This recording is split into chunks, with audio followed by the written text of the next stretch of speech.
Hi guys, इस video में हम लोग बात करेंगे जो भी स्टूडेंट्स आप लोग अगर सीबीएसई का बोर्ड एग्जाम इस बार दिया था और आपका एसेंशियल रिपीट आ गया, मतलब दो या दो से अधिक सब्जेक्ट में आपको आरटी लिख के आया हुआ है, तो उस केस में आपको क्या करना चाहिए, कैसे आपका प्लान बनना चाहिए, उसके बारे में डिस्कस करने वाले हैं। तो आरटी अगर आ जाता है दो तीन सब्जेक्ट्स में तो सीबीएसई आपको एसेंशियल रिपीट डिक्लेयर करता है। इसका मतलब ये होता है कि आपको जो है एक साल और रिपीट करना पड़ेगा।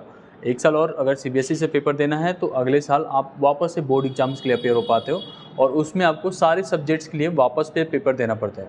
अब यहाँ पे आपके स्कूल का रोल ख़त्म होता है और आप जो है खुद से ऑनलाइन फॉर्म फिल करते हो एसेंशियल रिपीट का। इस साल जो है ऑलमोस्ट 2,15,000 के आसपास स्टूडेंट जो हैं फेल हुए हैं और आप सबको जो है एसेंशियल रिपीट के लिए ही अप्लाई करना पड़ेगा। और अगर आपका कंपार्टमेंट है तो कंपार्टमेंट के लिए फॉर्म सभी कुछ दिन में आ जाएगा। एसेंशियल रिपीट के लिए फॉर्म थोड़ा लेट आता है तो उसके लिए आप अप्लाई कर सकते हो। अप्लाई करने के लिए कुछ चीज़ें की ज़रूरत पड़ती है, जैसे आपको आपका फोटोग्राफ उसमें देना पड़ता है लेटेस्ट वाला, उसके साथ साथ आपका साइन लगता है उसमें, एंड उसके साथ साथ आपको आपका एड्रेस देना पड़ता है, प्रेजेंट एड्रेस जहाँ पे भी आप पेपर देना चाहते हो। जैसे मान लो कि अभी आप जो है उत्तर प्रदेश में रहते हो एंड उसके बाद से आप कोटा मूव कर गए हो अपने प्रिपरेशंस के लिए, तो आप जो है कोटा में एग्ज़ाम दे सकते हो, बोर्ड एग्ज़ाम। इसमें एक और चीज़ रहता है कि आपको जो है एक साल से पहले पेपर नहीं दे सकते और पेपर देने में सारे सब्जेक्ट्स के लिए अप्लाई करना पड़ता है। तो यहाँ पे काफ़ी स्टूडेंट जो है दूसरा पाथ ढूंढते हैं, जो दूसरा ऑप्शन उनके पास अवेलेबल होता है, जो कि आप एनआईओएस के थ्रू कर सकते हो। एनआईओएस भी आपका सीबीएसई के इक्विवेलेंट बोर्ड है, उतना ही मान्यता है, सब चीज़ें उसी के तरीके है। इसमें आपका वो इनरोलमेंट कैसे होता है, जैसे मान लो आपका सीबीएसई में 2-3 सब्जेक्ट्स में पास हो और एक दो में फेल हो, दो में फेल हो, 3 में पास थे, या 3 में फेल हो, 2 में पास हो, तो इसमें अप टू 2 सब्जेक्ट्स के मार्क्स को ट्रांसफ़र कर सकते हैं। अगर आप एक ही में पास हो तो केवल एक सब्जेक्ट का मार्क्स ट्रांसफ़र करो, 4 के पेपर दे दो।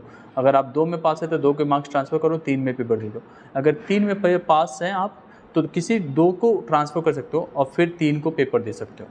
ठीक है, तो इस तरीके से एनआईएस में चलता है और एनआईएस का पेपर जो है बहुत ही फ्लैक्सिबल है। तो जून, जुलाई, अगस्त, सितंबर, अक्टूबर, इसमें कभी भी दे सकते हो। इवन दो आप जो है दिसंबर में नहीं है, जनवरी, फरवरी, मार्च में भी पेपर दे सकते हो, फिर अप्रैल में भी दे सकते हो। तो इट्स टोटली ऑन यू कि हम कब देना चाहते हैं। आपको ध्यान रखना है, जब आप सीबीएसई से as a private candidate form fill करके एसेंशियल रिपीट का वापस से पेपर दे रहे होते हो, तो भी आपका सीबीएसई प्राइवेट का वैल्यू उतना ही है जितना एनआईएस का है या सीबीएसई बोर्ड का है।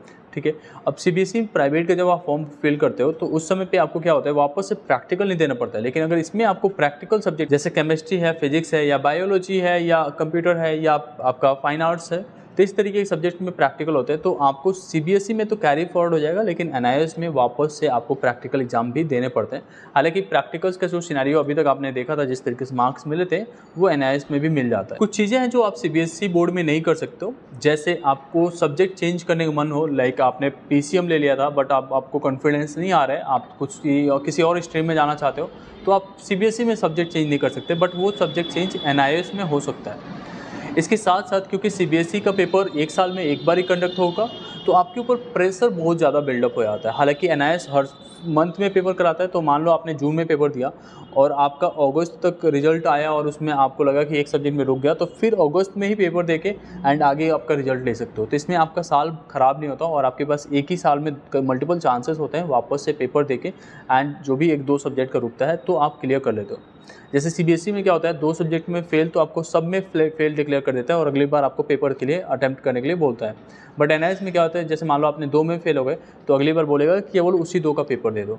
अगर 3 में फेल हो गए तो केवल उसी 3 का पेपर दे दो। तो इतना फ्लैक्सिबल होता है और आप जो है इसका पेपर जो है केंद्रीय विद्यालय में अगर ऑन डिमांड में आप पेपर दे रहे हैं, ऑन डिमांड का मतलब ये हो गया कि on the demand of you, आप जिस डेट पे चाहें उस डेट पे पेपर दे सकते हैं। जितना टाइम गैप चाहिए आपको पेपर्स के बीच में उतना ले सकते हो, जैसे एक वीक का, 2 वीक का पेपर का गैप ले सकते हो। ऐसे हमने कराए हैं बच्चों के पेपर्स। तो अब यहाँ पे एक बात आती है कि आपको एनआईएस के लिए इनरोल कैसे करना होता है। एनआईएस का इनरोलमेंट का प्रोसीजर्स टोटली ऑनलाइन है। इसका सिलेबस थोड़ा डिफरेंट होता है सीबीएसई से। इसमें 11th का कुछ पोर्शन पूछता है और 12th का पोर्शन थोड़ा सा रिमूव करता है। और क्योंकि इसमें ट्रांसफ़र ऑफ क्रेडिट, मतलब जो आपके मार्क्स ट्रांसफ़र की मैं बात कर रहा था, वो फैसिलिटीज़ होता है। उसके साथ साथ आपके अगर पब्लिक में जाते हो तो असाइनमेंट्स की फैसिलिटीज़ होते हैं। आपको यहाँ पे प्रैक्टिकल फाइल वापस से बनाना पड़ता है, तो इसमें एक प्रॉपर गाइडेंस की ज़रूरत पड़ती है। अब ये गाइडेंस आप हमारे थ्रू भी ले सकते हो, किसी और थ्रू ले सकते हो, बट आपको बिलीव होना चाहिए कि हाँ यहाँ से मेरे को प्रॉपर गाइडेंस मिलेगा। और साथ में आपको ये भी ध्यान रखना होगा कि जो आपका एग्ज़ाम का प्रिपरेशंस है ये बहुत ही इंपॉर्टेंट होता है। तो क्योंकि आपका जो है एग्ज़ाम्स एनआईएस में वापस से आप रिपीट ही दे रहे हो, तो आपका प्रिपरेशंस बहुत अच्छे से होना चाहिए। तो आपको प्रॉपर वे में, जैसे लाइक कि आपका पास्ट ईयर पेपर्स के सॉल्यूशन, किस तरीके के क्वेश्चन पेपर आते हैं, उनके क्वेश्चंस प्लस सॉल्यूशन प्रैक्टिस कराना, उसके साथ साथ आपको किस तरीके से प्रैक्टिस करना है, लाइक आपके आंसर स्क्रिप्ट्स कैसे लिखने होते हैं, वो सारा कोई अगर प्रोवाइड करता है तो आप उसके साथ एनरोल कर सकते हो। क्योंकि अगर आप खुद से करते हो तो आप खुद से कर सकते हो, एनआईएस की वेबसाइट से ये फैसिलिटी अवेलेबल है। बट वहाँ पे दिक्कत क्या होता है, आप खुद से इनरोल कर लेते हो एक्साइटमेंट की कि मेरे को 2000 रुपये बचा लूँगा जो कि मैं किसी के सर्विसेज के लिए दे रहा हूँ। बट आप ये भूल जाते हो कि उस 2000 के बचाने के चक्कर में मैं 1 साल या आपका जो है पूरा एप्लीकेशन फॉर्म को ही रिजेक्ट करा बैठा हूँ।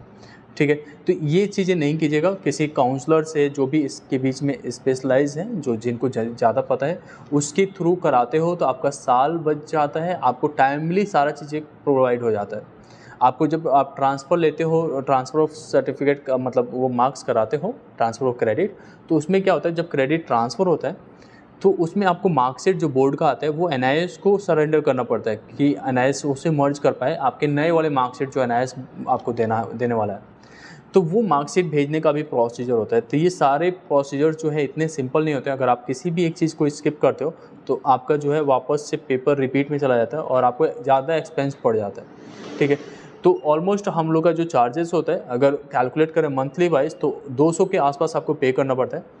एंड हम लोगों ने बहुत ही फ्लैक्सिबल कर दिया, आपको हर एक चीज़ें जो मैंने वीडियोस बताया, जो चीज़ की कमी होती है कि स्टूडेंट्स को और जिस वजह से प्रॉब्लम फेस करते हैं, वो सारी चीज़ें हम सॉल्व करते हैं। ऑलमोस्ट हर साल 1000-2000 स्टूडेंट्स ऐसे आते हैं जिन्होंने कहीं साइबर कैफ़े से एप्लीकेशन कराया होता है या खुद से ट्राई किया होता है और वो जो है एप्लीकेशन को गलत कर देते हैं, तो हम लोग उसे सुधारते हैं एंड देन वापस से री एग्ज़ाम्स कराते हैं उनके। ठीक है, तो अगर आप इस चीज़ से बचना चाहते हो तो आप हमारे थ्रू एनरोल कर सकते हो। एनरोल करने के लिए आपको स्क्रीन पे नंबर आ रहा होगा, उस पर आपको व्हाट्सअप करना है, आपके डिटेल्स प्रोवाइड करने हैं। आप हमारे प्रोस्पेक्टस के बारे में पूछ सकते हो, वहाँ पे आपको व्हाट्सअप पे सारे डिटेल्स आपको दे दी जाएंगे। ठीक है, अगर आप सीबीएसई के थ्रू एनरोल करना चाहते हो तो आपको जो है सीबीएसई का एसेंशियल रिपीट का हमारा एक ग्रुप है, आप उसे ज्वाइन कर सकते हो। डिस्क्रिप्शन में लिंक मिल जाएगा, वहाँ पे हम लोग सारा इन्फॉर्मेशन आप लोगों को दे देते हैं, कब फॉर्म आएगा, कैसे कैसे आपको अप्लाई करना है। हमारे कोर्सेज में एनरोल करने के लिए आपको सिंपली हमारे वेबसाइट doonwinner.in पे जाना है और वहाँ पे सीबीएसई प्राइवेट का जो ऑप्शन है उसमें आपको कंपार्टमेंट एंड एसेंशियल रिपीट का दोनों के लिए कोर्सेज अवेलेबल है, आप उसे ज्वाइन कर सकते हो। एंड आपको हम लोग फैसिलिटीज़ प्रोवाइड करना शुरू कर देते हैं, आपके एप्लीकेशन फॉर्म कैसे फिल करना है, आपको क्या चीज़ें प्रिपेयर करना है, जो आपका नया पैटर्न्स होता है उसके हिसाब से वो सारी चीज़ें हम बताते हैं।